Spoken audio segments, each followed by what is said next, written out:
রমজানে তেল, চিনি, ছোলা সহ বেশ কিছু পণ্যের চাহিদা থাকে বেশি। ফলে প্রতিবার রোজা শুরুর আগে থেকেই প্রস্তুতি নিতে শুরু করেন ব্যবসায়ীরা। তবে এবার অবস্থা ভিন্ন। এখনও তেমন প্রস্তুতি নিতে শুরু করেননি অধিকাংশ ব্যবসায়ী। তারা বলছেন, শবে বরাতের পর থেকে শুরু হবে মূল প্রস্তুতি।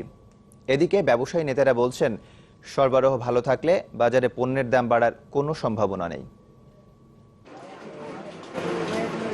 রমজানের বাকি আর মাত্র 1 মাস, তবে নিত্যপণ্যের বাজারে প্রস্তুতির বাকি অনেক।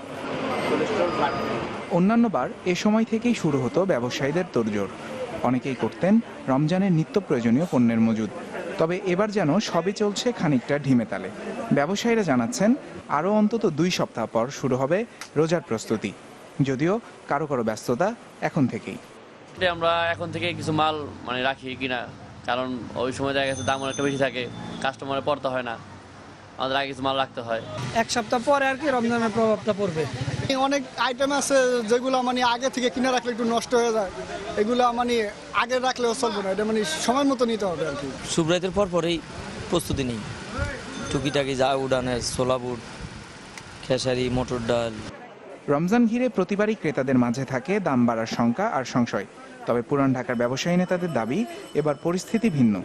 আন্তর্জাতিক আর দেশের বাজার বিবেচনায় রোজার প্রয়োজনীয় পণ্যের দাম বাড়ার সম্ভাবনা কম, এমনকি কমতেও পারে খানিকটা।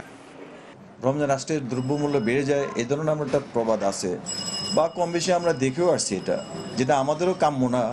আমরা তো আশা করতেছি যদি আন্তর্জাতিক বাজার এভাবে কম থাকে আর মিলাররা সাপ্লাই চেইন ঠিক রাখে, তাহলে আন্তর্জাতিক আসন্ন রমজানে দাম বাড়বে না, বরঞ্চ কমার সম্ভাবনা থাকবে।